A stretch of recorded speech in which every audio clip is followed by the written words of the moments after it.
Hello, we're live. Welcome to the This Is Not Therapy Hour, hosted by Effective Artistry. I'm Brandon Tessers. I am a licensed therapist, but this is not therapy. And today we have Cecil with us on video there, and Sarah, no video, but might be popping in on the mic every once in a while. Hi. I saw you unmute, Sarah. I thought you were going to say hi, so I paused. No, I did. I'm here. So every week we do this from 1 to 2. Oh, I got like a delay or something, I guess, on hearing your voice. Oh. We do this every week, every Wednesday, 1 to 2 p.m. Central Standard Time. And it is a open Q&A format. Those of you who are here in chat, feel free to jump in, ask questions, drop comments, whatever you'd like to do. We have a theme, and the theme this week is time versus energy, right? Is that what we named it? Epic battle of survival. Is that not what we're doing? I have a big delay. Oh no. We're on different, it's a chronal shift. So for some reason, I hear you guys about 10 or 15, like several seconds after you speak. Why don't I hop out and back in? You guys can kind of keep working on telling people what we're doing here and how it works. Sure. I'll be right back. yes, because we're great at that. And then I go big, yay.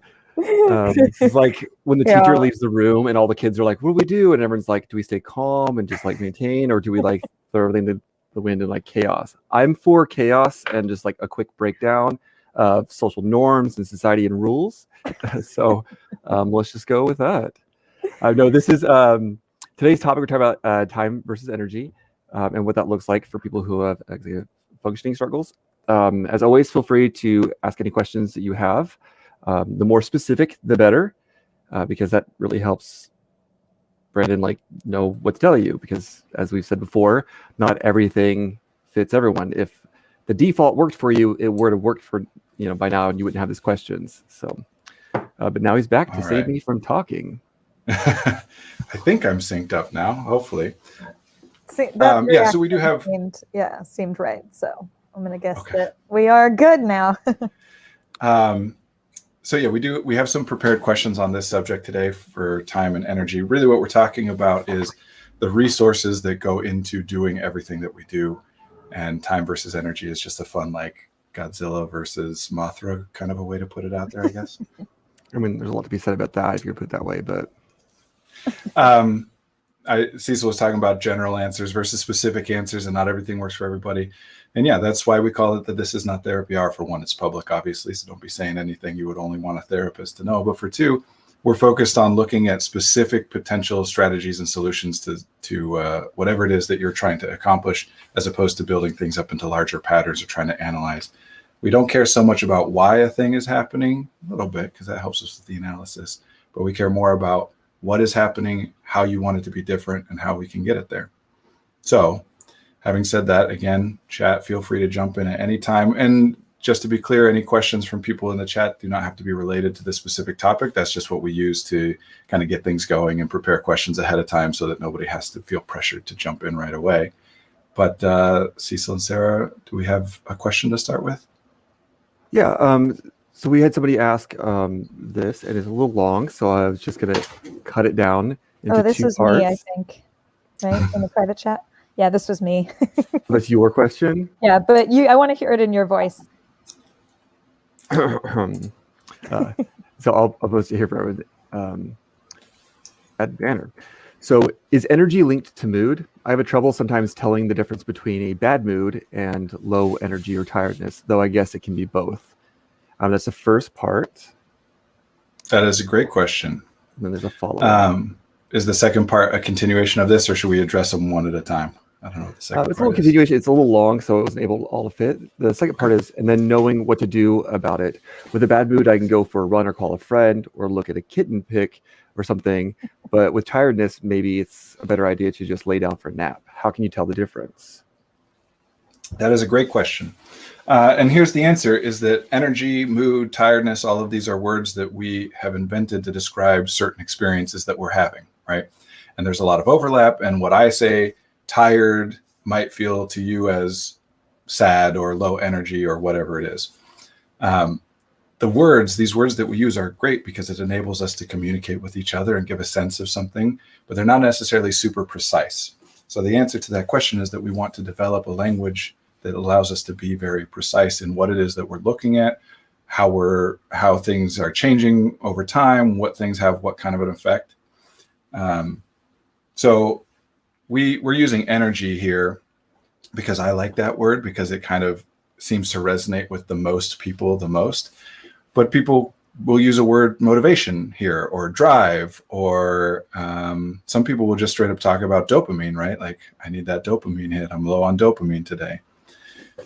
When we're talking about energy, generally what we're talking about is, yes, there is the physical, like, building blocks of energy, right? That you need calories in your system so that your body can do whatever it does. And I'm not a biologist. Cecil could probably explain this a lot better than me. Cool. Let's get the chart out. But we're talking more about the subjective experience of energy. So is energy linked to mood? Yes, absolutely. Are they different sometimes and the same sometimes? Yeah, it depends on how you're looking at it. So here's one way to start. And we're going to talk about some specific exercises on how to start using to pay attention to energy and make plans. Because the fundamental thing that we're trying to address here is we get questions all the time about, I make a plan, it's a great plan, it covers all the steps, I set, the times, and then the time shows up and I can't do it, or I'm not up for it, or I don't want to do it, or whatever. And then I just beat myself up because I set 2 hours aside to do this thing and I have the 2 hours free and I just can't do it. Why? What is wrong? What is happening? Well, a lot of things could be happening, but some version of what's happening is that you don't have in that moment whatever it is that you need in order to accomplish that task. Time is one that we all are very aware of, that we plan and budget and communicate about. It's very easy to track because we have standardized units. We can talk to each other about time very easily. And you're already seeing the issue with energy today and me talking about this language, right? We can't share it very well. Well, just a little thing about the time is, like, you make it sound like we're all so great at time. That's a skill that I do not have. Yeah, I did not get that skill tree point. I did not put anything in there. I am not a time gay. So. Especially when we're talking about, time blindness or words like that people use. Blindness is an ableist term. I forget the other. Right. It's I don't like time blindness exactly, and some people have used other terminology, but I'm throwing it out there because it's a common one. I've heard people talk about time agnosia, like not believing in time, which I like, but it's not as widespread. Yeah. Okay. So when I talk about time being easier to track and communicate about, what I mean is that we have standardized language that I can say an hour and you know what an hour is. You and I can say that word and we have that in common. Does that mean that my perception of an hour is the exact same of yours? Of course not. No two people's perception of anything will be exactly the same. But that's why when we get so focused on planning, we usually start by looking at our time, planning out how long will this thing take me? When should I do it? When's a good time to do the thing, right? So it's not easy by any means, and we can talk more about that. I'm going to use time agnosia experience maybe in a little bit. But when the time arrives and you're meant to do the thing, just to make a clear example, if what you're supposed to be doing is entering data into a spreadsheet at that time and the time shows up and you don't have the data, someone was supposed to give it to you and you don't have it, well, you're not going to do the thing, right? And again, that's pretty clear and observable and external and easy to say, that's what I'm missing and that's why the plan isn't going according to plan. Energy is more internal and subjective, but it is a very common one where the time arrives and you budgeted your time, but you did not budget your energy throughout the day. So by the time you're supposed to do task X, which would theoretically take so much energy, you have none of that left. All the energy you have is basically enough to kind of watch YouTube until it's time to fall asleep or whatever. That's a more extreme version, but anything and everything that we do takes time, takes energy, takes attentional resources, and working memory space. Those are the four that I'm always talking about, because even if it's just a second in and out, that still took something of those four. There are other resources, money, social capital, task-specific resources like paint, if you're going to try and paint something in canvas, right? Yeah. But those are universal. And what do I mean when I say energy? Well, it's subjective. But one way we like to break it up, and this is coming back to this question, is energy linked to mood, is to break it down into different categories of energy, tiredness, whatever term you want to use. Sarah, you remember when we did this with you, I think a few months back, right? Yeah, Asking that's why I submitted this question, because I didn't have to. You could have said it was anonymous. Yeah, but I mean, let's be real, you know, because it's true. I have a lot of issues with this, you know. But yeah, please go on, because it was really helpful the last time we did this. Well, so what we're trying to do is get precise. And the first thing we need to do is have you start to develop a language that works for you to be able to track things. Because if the only words you have are low energy or tired and rested, well, say you come up with an idea that if I do this thing, maybe that'll help me feel less tired, and you do it, and it makes you slightly less tired, but not a lot. So you're still tired. Well, you don't really process that very well into long-term memory. So as time goes on, you look back and say, I've tried X, Y, and Z, and nothing works. I'm still tired every day. How does sleep or lack of impact your mood? That's a good comment. Really on days when I should be rested, I still can't get tasks completed. That is a good question, and we'll work that into this answer. So I like to break it down this way. Number one, pick a word. We're using energy today. Use whatever word you want in order to describe this thing that we're talking about. Motivation, drive, whatever. The desire, the willingness to, in the moment, put forth effort on a thing, right? And start by giving yourself a scale. I like to use 1 to 100 because it's, you know, more precise than 0 to 10 or 1 to 10, but without getting into the ridiculousness of like 1 to 1,000 or whatever. But it also doesn't have to be numbers. It can be today's a high energy day. Today's a low energy day. That's a high energy task, a low energy task. Whatever level of complexity enables you to do the things that you want to do, make the changes that you want to make. And for those people who like supports and spellcasters, you can think of it as a mana pool or spell slots. Yeah, I actually do like to visualize the old school mana orb from the Diablo games that kind of lowers and raises. Yeah. So where we start then is to look at every day. And just to be clear, the complexity of this is that it is always going up and down constantly. There's no resets or start over. But to make it useful, we're going to break this down into days. So when you wake up in the morning and you get going, you start by just checking in and evaluating where on that scale you are. So for me, I like to say I have 100 points of energy on an average day. On a day where I wake up and it's, you know, pretty typical for me, I start with 100. I slept for 3 or 4 hours last night. This is actually true. I'm not giving an example. So when I woke up this morning, I was like, okay, this is a day where I've got like 50 points of energy to start. Yeah. And we can break that down into these different categories. So back to that mood question, right? Cecil, can you leave that question up on the screen? Because then it helps me to not get too far off of it and keep coming back to it. So I break it down into these 4 categories, but again, whatever works for you enables you to notice and change the things you want to notice and change. I like to ask 4 questions. First is, how much do you feel like you need to sleep right now? And rank that on a scale of 1 to 10 or a lot or a little, however you want to break it down. That sense of, call it exhaustion or whatever, that my body needs total shutdown rest. The next question is, if I were to have to do something very physical right now, how much would I want to do that thing? So I'm checking in then with I use the word fatigue, how exhausted, because there are times where I'm alert and energetic mentally, but my body is spent from doing whatever thing, and I just need to, you know, sit on the couch or sit at the desk or whatever. One is, if I had to do something very emotional right now, have an emotionally intense conversation with somebody that I care about, how much would I want to do that thing? And one is, if I had to do something very intellectually intense right now, how much would I want to do that thing? Again, this is arbitrary. I've picked these 4. You might add some or combine some, but I want to be able to see there are times where like I'm alert and my muscles are tired, and there are times where my brain is just fried and I've got nothing, but I've still got energy in my body. I want to be doing things. You know, I'm not going to go lay down or go to sleep, right?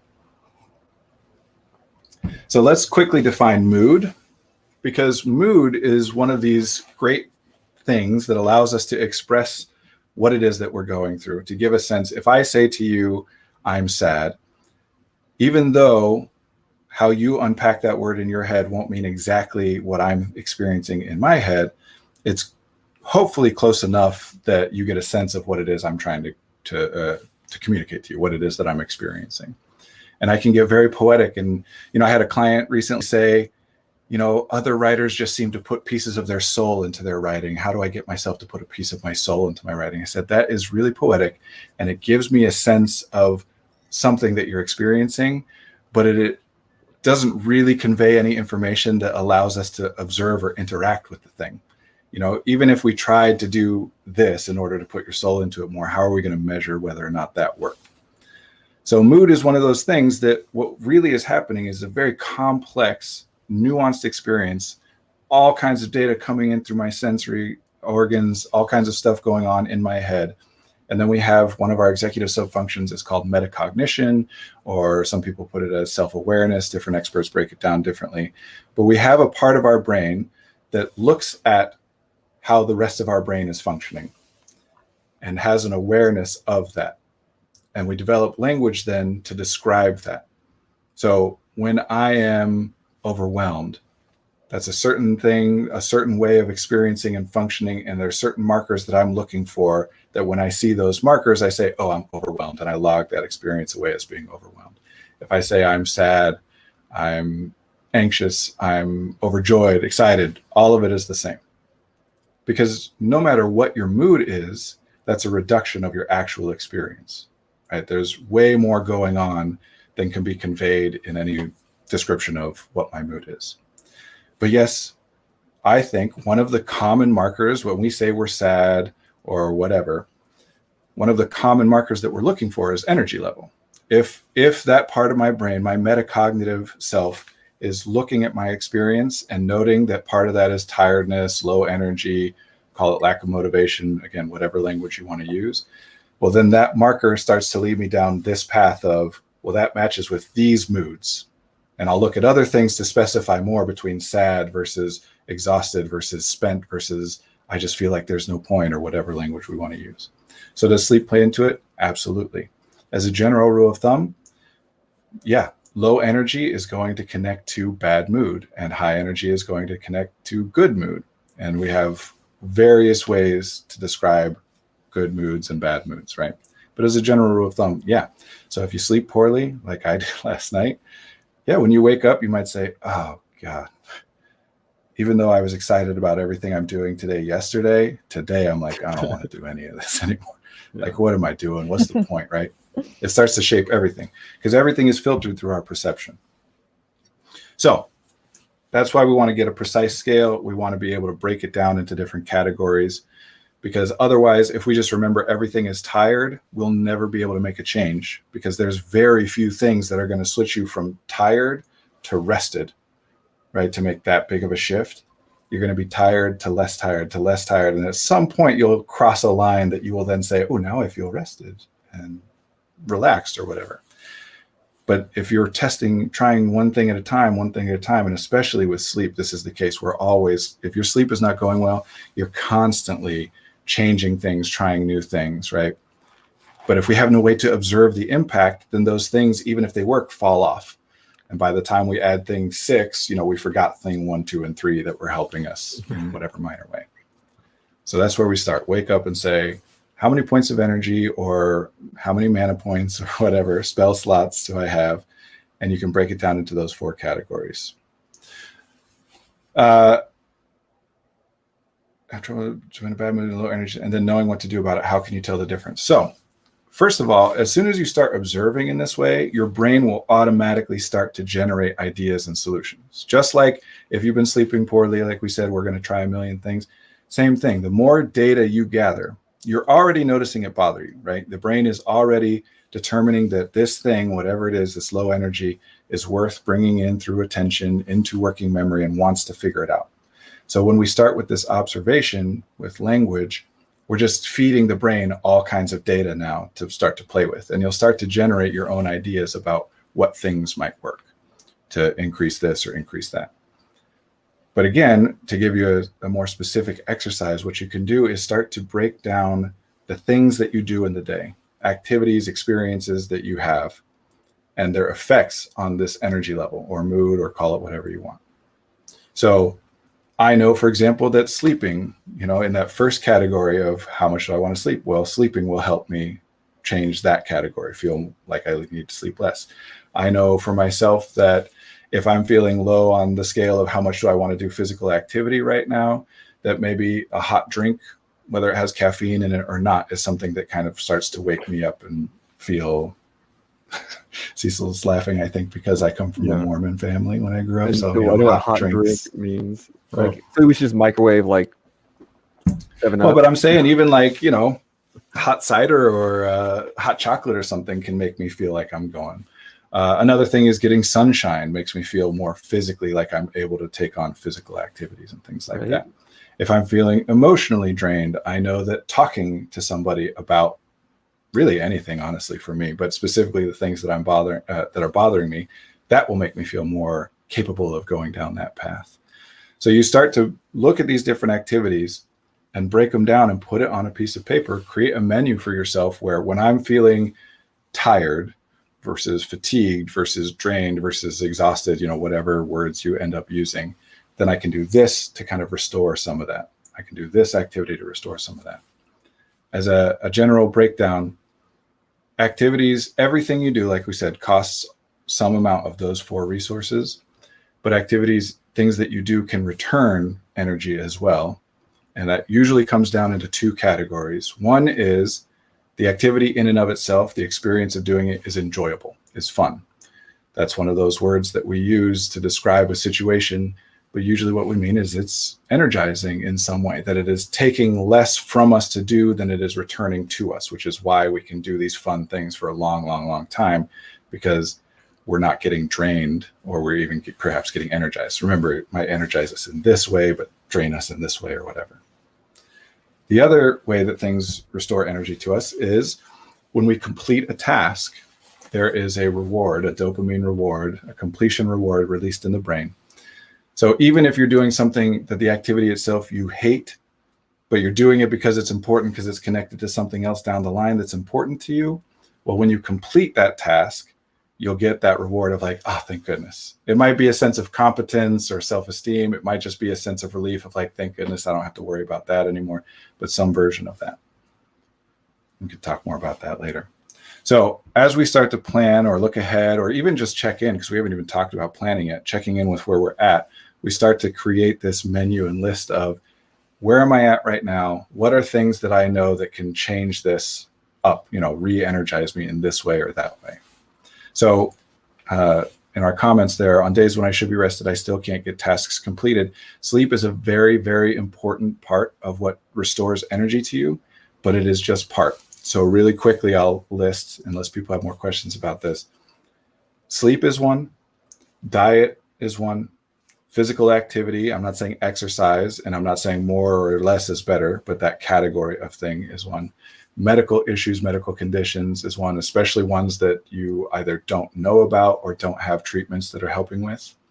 And chemicals that we put into our body. You put cocaine into your body and you'll feel a lot more energized. I don't recommend it. Never experienced it, but it doesn't seem like it's a good long-term strategy. Look at the 80s. Did I cover myself liability-wise there? Yeah. No, but like caffeine is something, or a lot of ADHD medication, or just medication in general is something that can affect your energy level. And then when we break each one of those down, sleep in particular, because again, what's that first thing? The easiest thing that people look at is time. So when we're trying to modify our energy, the first thing we look at is sleep, because it's the most obvious and everyone talks about it all the time. And when we look at sleep, we mostly are looking at time, the amount of sleep I'm getting, how long I'm spending asleep.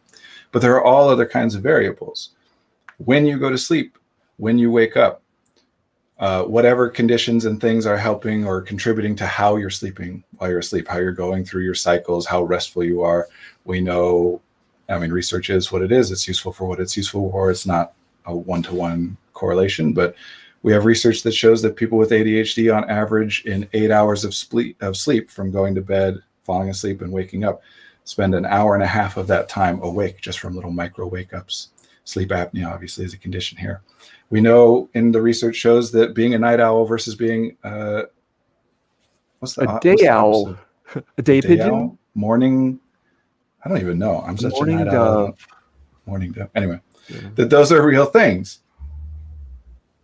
I mean, And again, research is. Go ahead, Sarah. This needs to be resolved because this is going to bother me. Early bird, right? Oh yeah, there's Early a bird. word. We yeah. I I think feel like that that's a will- different phrase. But that refers. Somebody in chat, help us. Google this. What is night owl and Well, that because this morning? refers more to like, do you like staying up late, like a night owl, or waking up early, which would be an early bird, like that Right. sort of thing. So again, there's research that shows that certain people, and there's a high correlation with neurodivergent conditions here, actually feel more rested. I'm one of these people. If I sleep from 2 a.m. to 9:30 a.m., I'm going to feel a lot more rested. Early bird, thank you. I'm going to feel a lot more rested than if I sleep from 10 p.m. to 7 a.m., even though I got more sleep in that second scenario. So there are a lot more things than just more sleep. And in fact, sometimes trying to get more sleep can end up making you feel more tired the next day. Yeah. What's the second part of this question? It's right there. It's like, how can you tell the difference? Oh, I thought you had it in the second part. Okay. Oh, there's some details. So yeah, lack of sleep can, just like lack of food, we talk about hangry, right? Like those 5 things that dictate how much energy your body has available to it can definitely affect your mood, affect your experience. But then there's a whole other host of variables, nearly infinite. We might as well call it infinite, right? In how you're spending it and how you're returning it. Those 5 categories are pretty much it as far as generating it. But how you spend it and how you return it, we can change all sorts of things. So that phrase, on days when I should be rested, that's a hint to me that whatever it is that you're attempting with your sleep is not actually contributing to you feeling restful in the way that you believe it should. Again, research is flawed. We have the research that says the average person needs 7 to 8 hours of sleep a night, right? But that doesn't mean anything about you as an individual and what you need. It gives you a good place to start. If you're like, okay, let me figure this out. Start with 7 to 8 hours of sleep, but you might need more, you might need less. You got to experiment with it. And again, that goes back to this observation that if you're going to experiment, you have to have a way to observe what effect it's having. What if I try shifting my sleep schedule like this? What if I try lowering or raising the temperature in my room while I'm asleep at night? What does that do? And we just document it all as we continue to experiment. Oh, sleep's like, I have all these things like sleep. I feel like we could talk about for a really long time and have a whole session or thing just on sleep itself. Oh yeah, very, very much so. Maybe, in fact, maybe we should do that next week. Yeah. I was just thinking of like notes. I'm like, oh, Already writing it down. Yeah. Well, anybody who is a parent too, or has a lot of experience with young children, you can see very clearly when it's like, oh, you're tired. Like you're starting to cry a lot or fuss a lot or get angry so this absolutely affects mood. Actually, I have a a client. I'm talking about patience and some patience, who talks about, oh, I have no patience, or I have a lot of patience. I'm generally a patient person, but today I don't have it. And when I had her translate that into real terms, what do you mean patient? What she means is, oh, I feel angry or have like biting things to say or critical things to say, but I don't. That's patience. Well, that's impulse control. That takes energy to hide your default response. To say, nope, my easiest and most automatic response is not great for this scenario, so I'm going to put energy into like choosing a different, more appropriate for whatever reason response. So yes, sleep and mood are very highly correlated. interesting. In dogs, they refer to it as tolerance and thresholds, which is interesting. Yeah, well, those are both good words, and we can talk a lot about those things too. Do we have another question? I feel like I've spent a lot. This is my thing. I spent too long on one question. So we started to talk a little bit like, how we do the difference of them, with the moods, and talked about the things that affect our energy. So what can we do? So we talked about like sleep, diet, physical activity, medical issues, and chemicals we put in our body affecting the amount of energy we start with. So you start off with whatever, 70 mana points today. How do you go about like scheduling that out? Like, how does that look in your day then? Yeah, great question. It's almost like the kinds of things that I tell people a lot of the time. I'll make this Excuse go me. back now. So we talked about observing, which is where we start. We just want to see what it is so that we can get our hands around something. How much, how exhausted, blah, blah, blah, whatever do I feel? Then the next step we started talking about is coming up with theories to make it so that I have more than I otherwise would have, right? If I sleep this way, if I change my diet in that way, if I start taking this kind of medicine or stop taking that thing. Now, the third step that Cecil's bringing us to is to start budgeting it. Start planning your energy in the same way that you plan your time. Now, it's different because time is spent at a consistent rate, right? 1 second per second, whereas energy, you might spend a lot in a minute or very little over the course of 4 hours.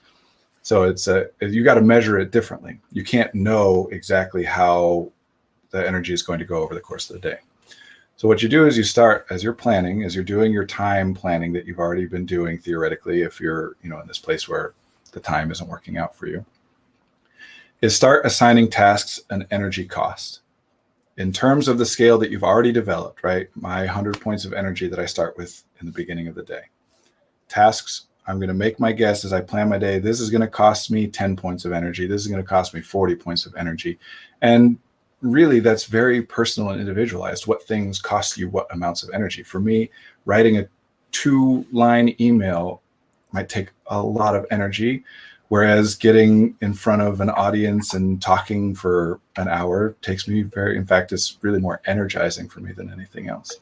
Obviously, other people are going to feel differently. So you start just by making your guesses about how much energy a thing is going to take. You make your guess ahead of time. And then when you do it, when you do that thing or don't do the thing, you then compare what your guess was to what it ended up feeling like. All right, I thought this was going to be a low energy thing. I put like 5 points of energy. Turns out this really drained me. This took 60 points of energy. Or I was pretty close. I thought this would be kind of tricky. It was a little easier than I thought. So I put 25 points of energy, took only 20, right? So again, we're just observing to start to build this, because what will happen is over time, your guesses about what things take what amounts of energy will get more and more accurate, because this is all made up. The scale is, you made it up. So you're just becoming more precise with your own made up scale about how percentage wise or whatever things cost you to do. As that gets better, then you start to incorporate that into your day as you plan.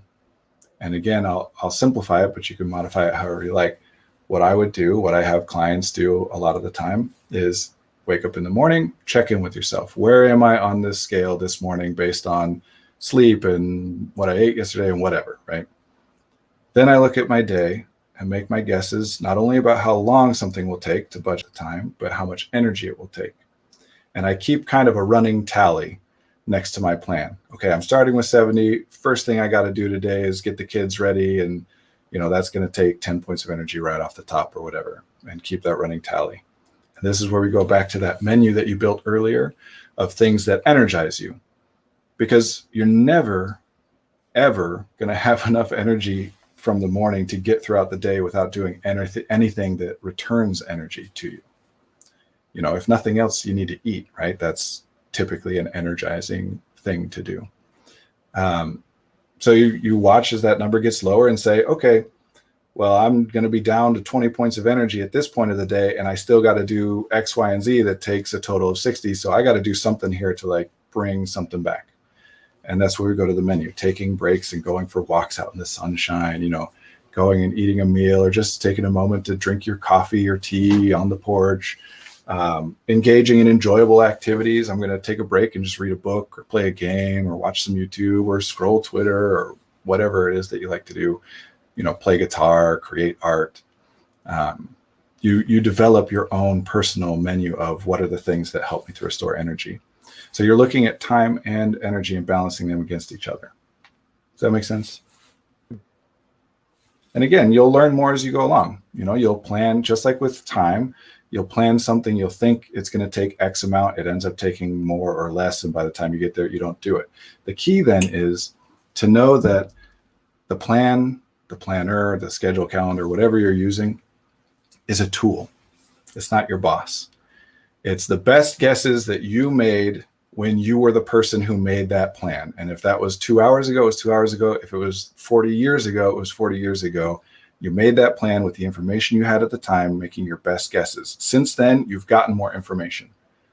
And so now if you're no longer following through on the plan that you made, it's because you've learned more since then. Even if all you've learned is, oh, actually, I'm really tired. I didn't think I would be. My best guess was that I wouldn't be, but now I've learned I am. So when you don't follow through on a plan, that's not a failure. The plan is not your boss. It's your tool. It's your budget for yourself. So you look at the thing and you say, yep, I'm not doing that right now for whatever reason. Something else came up, something more important is happening, or I just don't have the energy, I don't feel like it, whatever. And then you determine one of two things. Is this still something I need to get done, or is it not? If it's still something I need to get done, I push it back. I move it to the next day or Thursday or, whatever, 3 weeks from now. If it's not something I need to get done, I thought I'd want to do this today, but I don't, then you just delete it off your calendar, delete it off your plan, your schedule. Record what happened so that your guesses get more accurate moving forward. But you didn't fail the plan failed you. You can't predict the future. When you make that plan, you're doing your best guess. It will not be a 100% accurate prediction. You will fail to follow through on your plan. I don't care who you are. Obviously, there's different extremities here, but you will fail to follow through on your plan. You just bump it off or reschedule it. Take the data so that next time you make a plan that's more accurate to what you think is really going to happen. And also, sometimes things are going to come up that you couldn't have any reasonable way to predict. You made a plan to go have your awesome freshman year of college and do this and do that. And then all of a sudden there's a pandemic. And now what do you do? We have to adapt. It is not a personal deficiency when the plan isn't working out. Go ahead. No, go ahead, Sarah.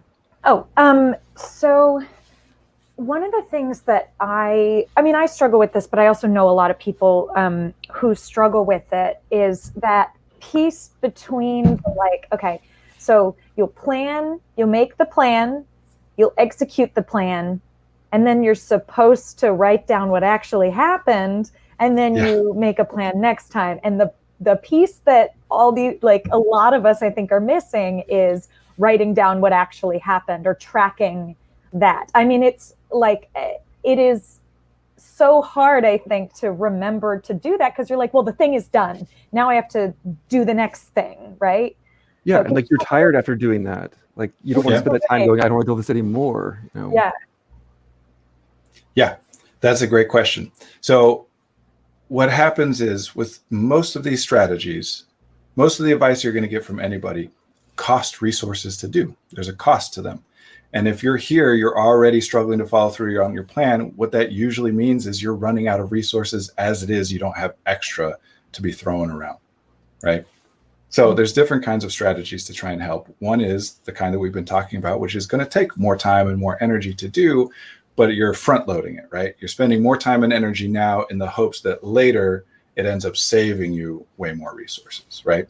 But at first it won't, because at first you'll be spending the time and energy doing this new thing and nothing will change because your brain is still used to doing everything the way you've been doing it.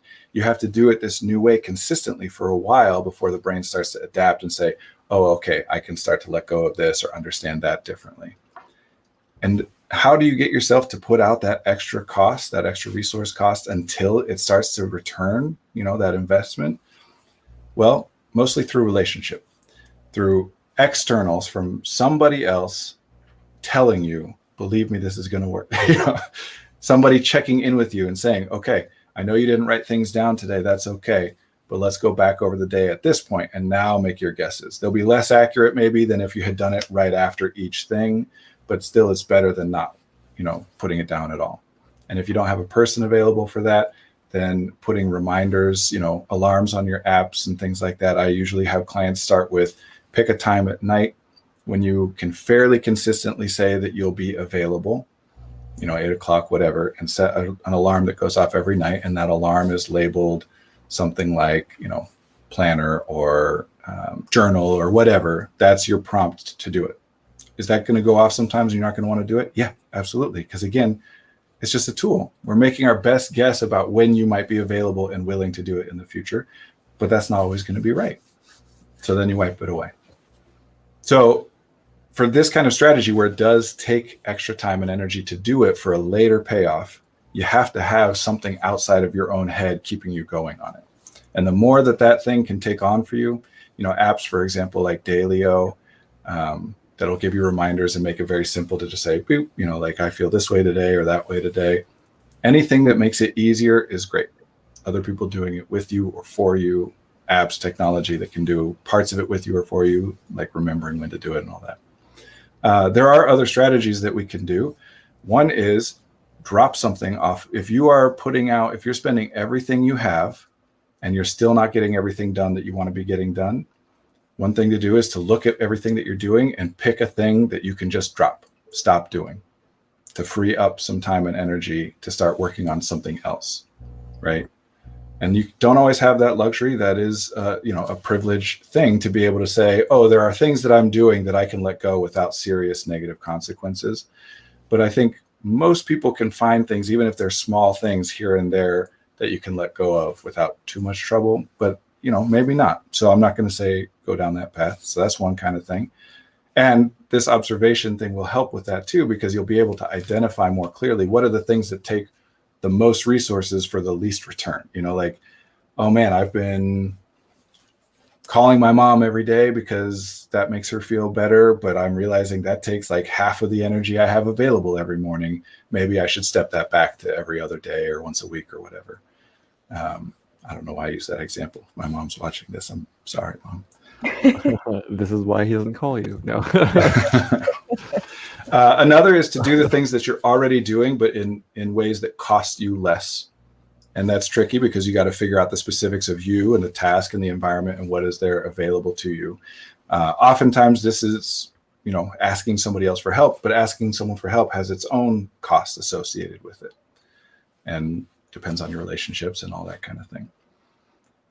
So if you're going to do one of these kinds of like add-on things, you should always, the best optimal scenario is to do it in collaboration with somebody else, either somebody else that's also doing it and you can check in with each other. We talk about accountability, and a lot of times people think of that in terms of good job or bad job, like the feedback.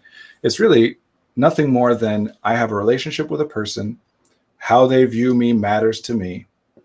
And I have now made it clear to them about this thing that I am intending to do or not do. Even if we never discuss it again, part of my brain now is going to be aware of, I told them I was going to do it. And that makes it a little bit more valuable for me to do. If they're also reminding me or helping me, that also brings down the cost of what it takes for me to do that thing. But if you're going to do one of these strategies, to-do lists, planners, calendars, all this long-term strategy stuff, really try and get somebody else to work with you on it, whether that's someone else doing it themselves or a coach or somebody who's helping you as you go along.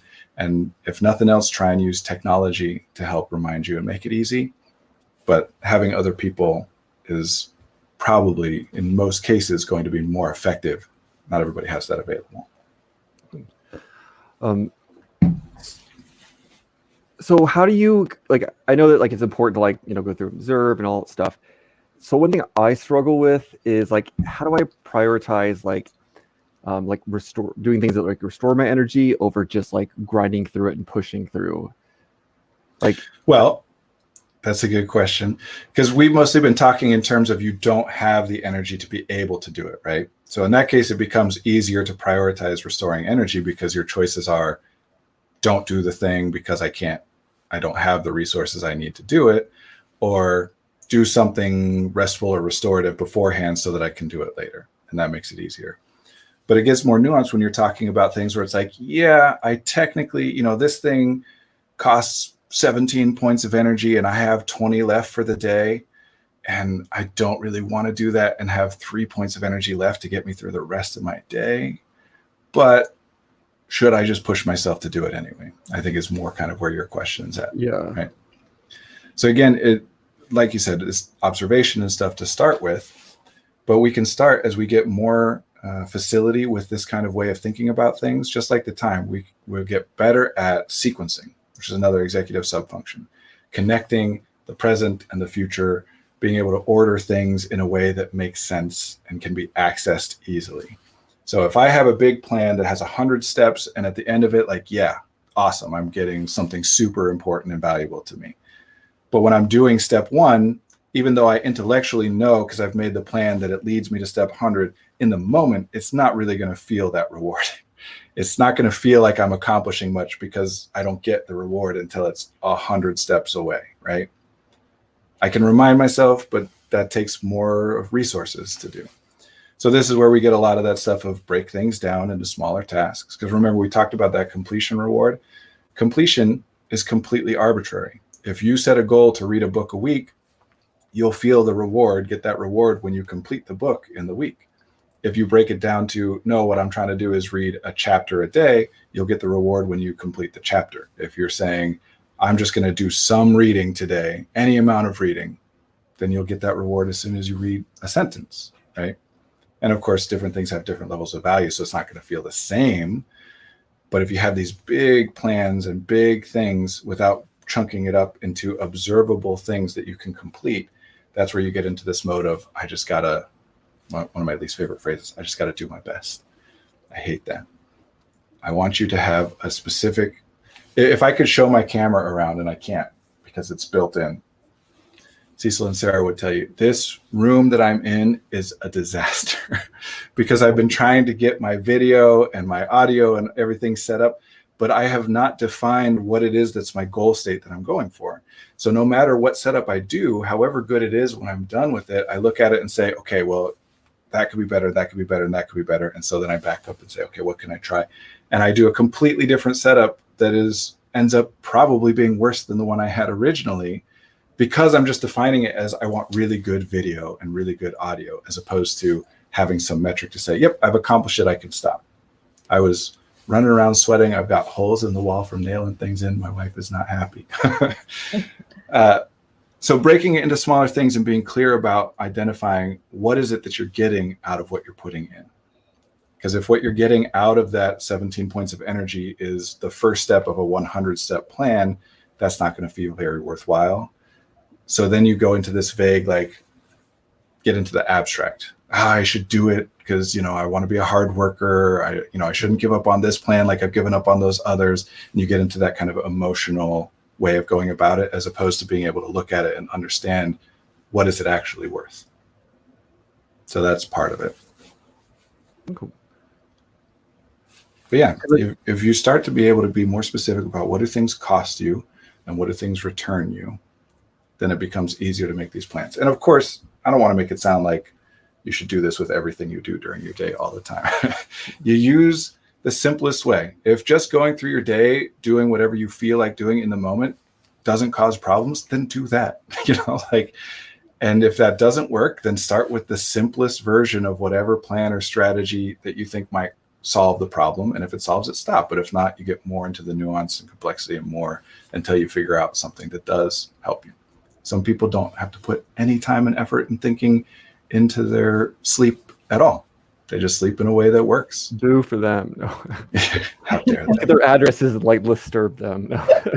Some of us are friggin' like lab scientists, okay, on this day I had this cup of tea at this time and I didn't fall asleep, the bigger problem it causes, the more you got to work on it to get it resolved. And you don't really have a choice because your brain's already thinking about it. Your brain is already, it wouldn't be bothering you in the first place if your brain wasn't aware of it. That means that you're seeing it as a problem. And so you're going to be thinking about it. If you think about it and work on it in a way that doesn't result in meaningful change, we call that stress or anxiety, where it's in your head, but you're not doing anything about it. So it just feels worse as time goes on. If you're spending that same amount of time and energy and working memory space on the same problem, but in a way that allows you to see that changes are happening, for example, if your goal is to lose weight and you just define it as that, I want to lose weight. I want to feel healthy. I want to look attractive, right? And so you start restricting your diet and doing exercise that's not, comes naturally to you. It takes extra work to do. Well, that takes stuff. And if after a week or two, you're not seeing the results you want to see, you're going to fall off. So if you're going to do that, you got to set more specific goals, and you got to measure and check in. Like, okay, I'm doing this thing. I'm doing this diet. I'm doing keto. And I notice I'm weighing myself every day. And over the course of a week or 2 weeks, this is what happened to my weight. That doesn't seem worth it to me, how hard it is. So I'm going to try this diet instead and measure my weight every day over the course of 2 weeks. And weight itself doesn't matter. It's a marker for the other things that you actually want to accomplish. But that's a whole nother Weight thing. only matters when it's the weight of your existence. Yeah, SMART goals. Someone put it in the chat. SMART goals are great. SMART goals stands for specific, measurable, achievable, realistic, and timely, or sometimes people will change it to actionable and relevant instead of achievable and realistic. But yeah, you want goals that match that framework. Specific meaning, so if you have a goal of, I want to be happy, great. That is a great goal. And if that non-specific, vague goal enables you to do the things that you want to do and you feel happier, awesome. But if it doesn't, we get more specific. So we use this exercise all the time. Picture 2 videos of yourself in a day, in a moment, or whatever. And in one of those videos, you're happier than the other. How would a viewer know which video is the one of you that is happier than the other? That can help you get specific so you can look at things. Measurable so that you can be clear about what is happening over time. Actionable or achievable, meaning choose goals that are reasonable for you to be able to do something about. If you want a goal, if you're looking to try and make more money, saying, I want to make $1 million tomorrow is specific and measurable, but probably not actionable or achievable, because that was the first step on that. How realistic is that, right? Relevant, meaning tie it to other things in your life that are important to you. Like we were just talking about weight. Nobody cares about weight. They care about how they feel. They care about how they feel that they perceive themselves and others perceive them. But weight can be relevant to those goals for certain people. And timely means put a deadline on it. I want to lose 4 pounds next month, whatever. SMART goals are great as a specific framework. It's very kind of business oriented, really, especially the timely part. But it's a good way to train yourself to start making goals that you can actually accomplish. And as you know, we're all about business. Yeah, obviously, in my disaster of a basement office space here. It doesn't look unclean. Like I feel like when I say disaster, I mean like it's like there's clothes everywhere and stuff. And well, that's because this is Why the are clothes a specific disaster? angle that I set up. If I could point it around, it'd be. It's pretty This is bad. like off topic, but a disaster is not clothes laying around. Is like a disaster is like your walls and Well, clothes see, are go falling. watch our video from last week about cleaning and organizing and what disaster means to you versus what it means to you. that's exactly right. So then we clarify so that we know what each of us are talking about. Time bound instead of timely. Yeah, same deal. Put it within a specific time frame for those kinds of goals. Really what we're talking about. Do we have another important question to get to? Because if not, I'm going to use up the rest of our We time. do, but let's go with what Okay, you give me wanna the talk about. question then. Well, no, I'm saying let's go with yours. Let's roll with it. If someone in the All right. chat disagrees, they can chime in. Really what we're talking about is how we process and store long-term memories and retrieve them later. The brain doesn't notice everything. That's when we talk about attention, we're talking about of everything that exists, how much is being brought into awareness. It's a great And place then for one you to awareness, go. the brain will keep some things. I'm sorry? You froze there. So Okay. So the brain will choose of everything that's happening. We can only bring so much of it into awareness at a time. That's attention. The brain prioritizes some things. Then once it's in working memory, in awareness, some things get jettisoned because they're not important. Some things stay there. And then from there, some things the brain processes, which means codes the information to store it in long-term memory for later retrieval. And some things don't. So everything gets narrowed down. There's what's happening in the moment. We only notice part of it. There's what we notice, and then how long we only hold on to some of that for a certain period of time. And then only some of that gets processed into long-term memory. So what we're trying to do is prioritize, convince our brain to prioritize things that it hasn't been prioritizing. The example I always use is, until I say this 5 seconds from now, you're not noticing the feel of the chair underneath you or the floor underneath you. And as soon as I say it, you do. The brain didn't think it was relevant, but as soon as I say those words, the brain's like, oh, maybe this is important. Let's bring that sensation into awareness. That's why we come back to precise language and SMART goals and all those things. Is what we're really talking about is the moment you're past something. 2 seconds ago is a moment that has passed. And my knowledge of what happened 2 seconds ago can no longer come from the environment. It's only what I'm holding in working memory, which takes energy to keep in there as time goes on. Or later, if I process that into long-term memory and can access it, a day, 2 days, a year from now, right? So we're programming our brains by using language to give ourselves different priorities. The brain wasn't noticing thing X because it didn't, for whatever reason, think it was relevant to, thing Y, which is really important to us. But then we start to develop language and the brain starts to look, oh, you've defined thing X as relevant to thing Y. I guess I'll start paying attention to that. Then I'll start noticing it, remembering it, so that as time goes on later, I can say, this is what it was. This thing works for me. This thing helps me. Because the only metric that matters at the end of the day is, do you like a thing or do you not like a thing, and how much? That's subjective, but it's the only thing you can know. So everything else is built on top of that to just make it so we get more of the things that we like more and less of the things that we like less. That's why we keep coming back to observation and specifics. Because otherwise, if I ask you, Cecil, how tired were you last Thursday? I would say very tired, because that is my standard existence. Yeah, that's when you don't have the data in long-term memory. So intellect reconstructs the data. So you don't actually remember it, but you're using your intellect to say, this is probably what it was, so I'm going to say it, right? But if you have it written down, you can say, I was this tired, and these are the other things that happened, and correlation, not causation. But over time, you get more data, and you can start to say, wow, I noticed that on the days where, I play with the kids for 2 hours, I feel really energized the next day, or whatever. All right. I have It's 2 to. o'clock. I have to run, so I'm going to let you guys close it out because I have a 2 o'clock. So Great. I will see you Thanks, in a bit. Sarah. Hey, thanks, everyone.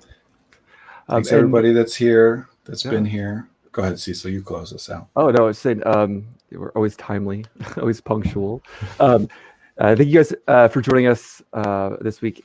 We're Effective Artistry. You can reach us at effectiveartistry.com. Find us on Twitter, Instagram, at EF_artistry. I have a banner for this somewhere. And then, Facebook.com/Effective Artistry. We're here every Wednesday, Twitch TV, or actually we do it through stream now, but we're on Twitch as well. But every Wednesday at 1 p.m. Central Standard Time. And tonight we are starting another program. It's free, of course, that is aimed more towards parents and educators for people who have executive functioning struggles, but it's not limited to them. It is tonight at 6:30 to 7:30 p.m. Central Standard Time, and you can find that information on our website. It's a little webinar. Brenda will talk about executive functioning stuff, and then we'll have a Q&A afterwards. So feel free to join that. And that will also be recorded and released as a podcast sometime in the near future. This stream today will be available as video on demand on YouTube, I think, and Twitter. I'm not sure, but it's there somewhere. You can go find it. Yeah. So awesome. We will see everyone next week. Thank you for joining us.